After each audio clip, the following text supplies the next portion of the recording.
Vayaka melech chodesh al Mitzrayim. What you do is you follow my underline and you're with me. A new king rose up over Egypt. Asher lo yadas Yosef, did not know Yosef.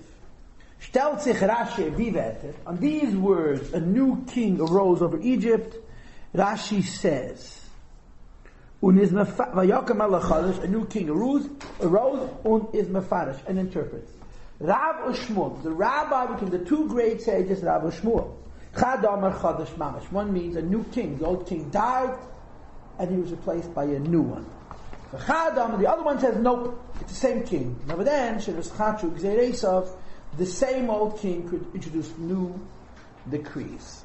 Now you know what I did here? This is a very long sikha, as you can see. It's 12 pages, 12 sides.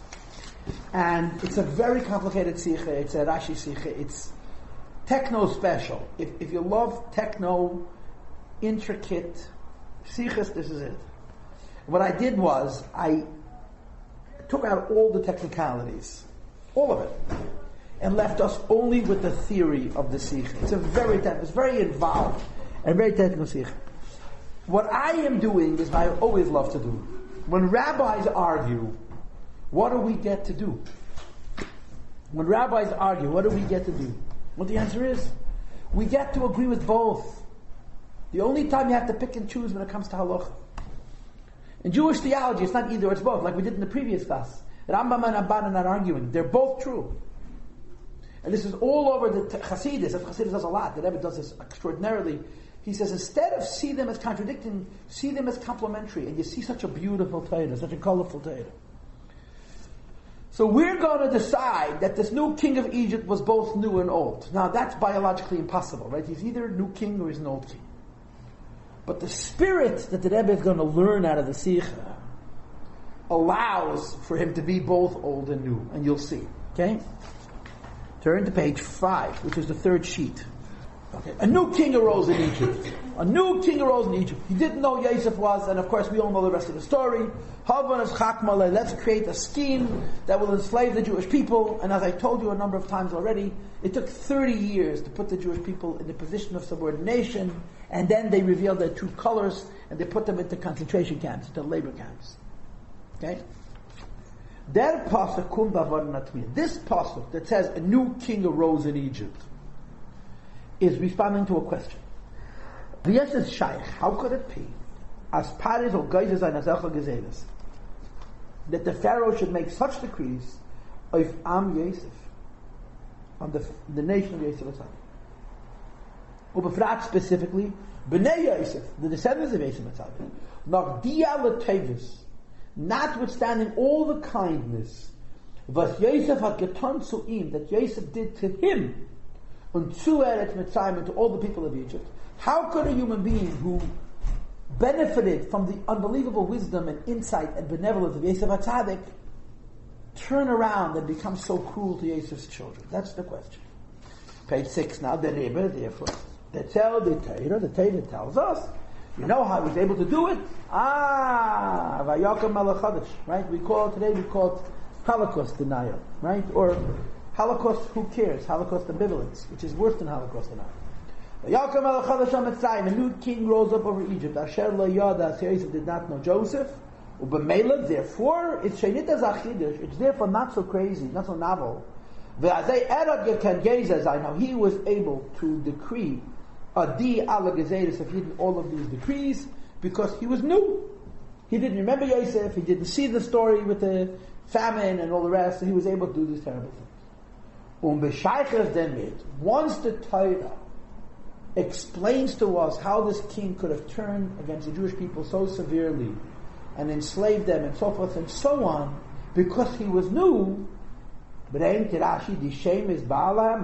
brings two opinions and tells you the names of these rabbis, because the Rebbe has the reason the Sikh is 12 pages long is because the Rebbe associates the two opinions with the two personalities of Rav and Shmuel. We're not going to do any of that. We're just going to focus on how Rav and Shmuel are not two different opinions, but the two complementary sides of the same coin.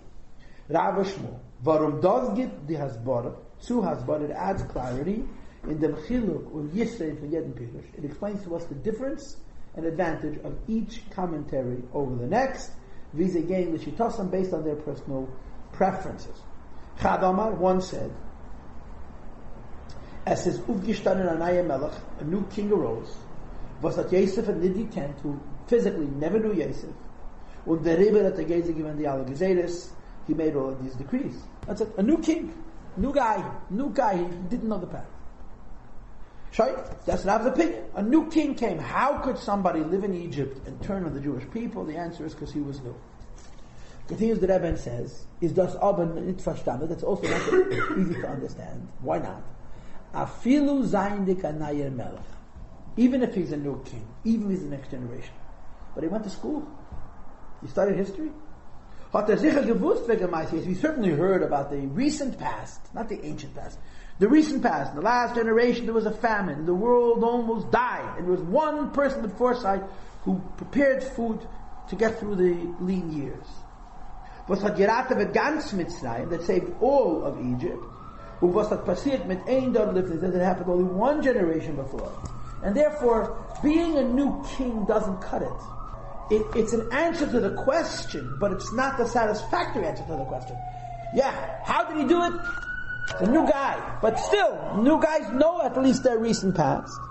So therefore we read the second column. Der Pasuk is the mit oisen arois to bringen, the rishus and part. The Pasuk, which is to reveal how cruel he was the Torah heaped on der Tzei, that the Torah begins to tell us of his doings. Which is why he brings a second opinion. Is v'chadam, as somebody else says, as das is the Zelber Melech, he's the same king. Nor asa atzmei ki'ilu lo yada, he behaved as though he did not know. In other words, hayes, as in dem oifen, is bailed b'yeser, because this second form reveals much more clearly the irishus and pare, the cruelty of pare. Rashi has a question. How could someone come in Egypt and do this to the Jewish people? Answer number one, he was a new person. But that's not enough. Answer number two, he didn't care. So now, who's a bigger bully? Who's a bigger Rasha? The new king who doesn't know Yosef, or the same old king who makes believe he doesn't know Yosef? Now, arguably, the same old king who makes believe he doesn't know Yosef is much worse than the first king. But what Rashi is really doing by bringing these two opinions is fusing them. He's trying to make a point that joins two ideas together. He was new, so he said he could do whatever he wants. But he wasn't new. He knew the past. He was a bad guy. He was no good. Okay, turn to page 8. This statement, and a new king arose in Egypt on a simple level. It meant to bring forward as the Siba von what allowed him to create this scheme against the Jewish people and enslave them is the Irishus for Melech Mitzrayim, is the cruelty, the evil of the king of Egypt. Which means that the second opinion is really the more important opinion. He doesn't have to be a new king, he has to just care about the past. Okay, page 9 at the bottom now. The question now becomes, we understand that whoever this guy is a bad guy. Why? Because there's no way you're going to say he didn't know the past. No way. So he was a Rasha.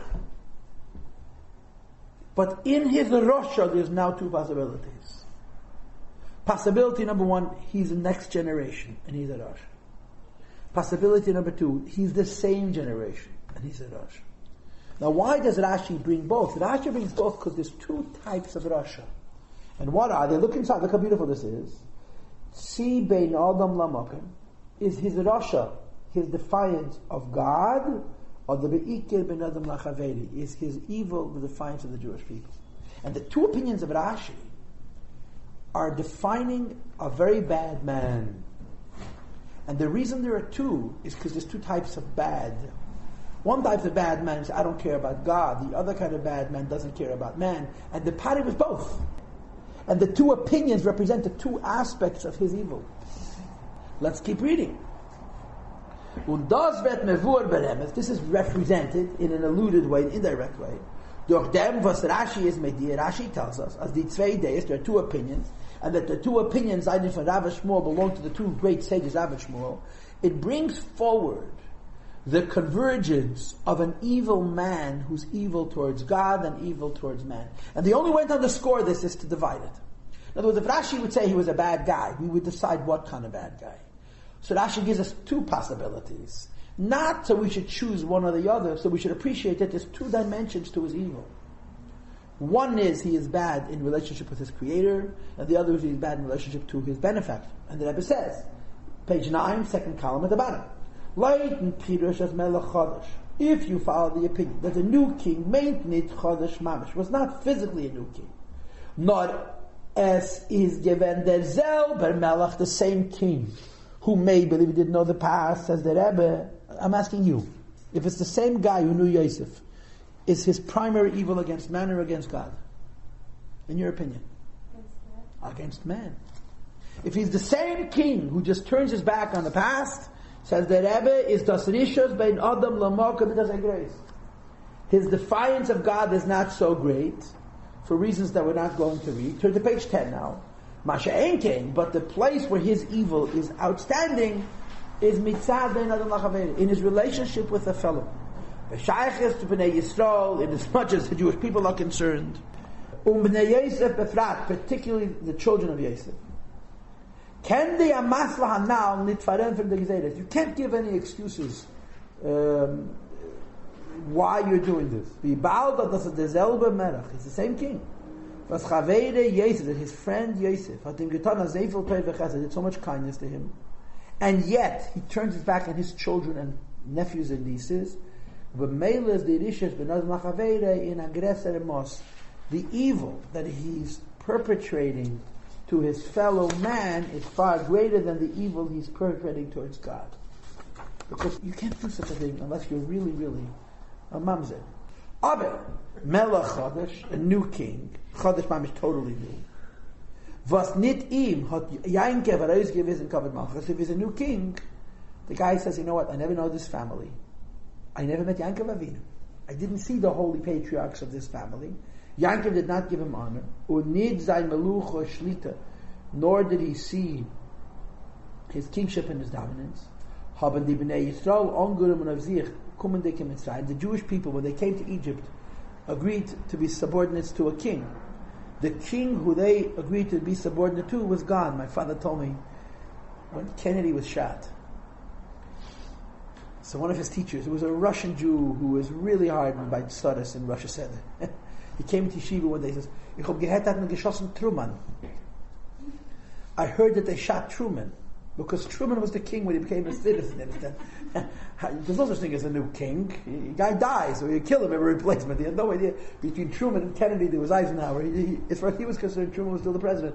You know, the Jews made a pledge of allegiance to Truman. This isn't Truman, this is Kennedy. Hat doch nicht kein emese klappe schmaie zu berechtigen seine Gzeres der Bnei Yisrael. He has no justification towards God to justify why he's going to be cruel to the Jewish people. That kegen, as opposed to klappe Bnei Yisrael, when it comes to his relationship with the Jewish people, bein adam lachaveri, between man and his fellow, is the rishis nit as a grace, the evil is not so great. The Balder is a Melech Chodesh, considering that he's a new king. He personally did not gain any benefit from Yosef. In other words, if you say that it's the same person, so the primary evil is against man. If you say that it's a new person, the primary evil is against God. In other words, when you're cruel to another human being, you're being evil to a person. When you're cruel to another human being, you're violating the design of creation. They're both true.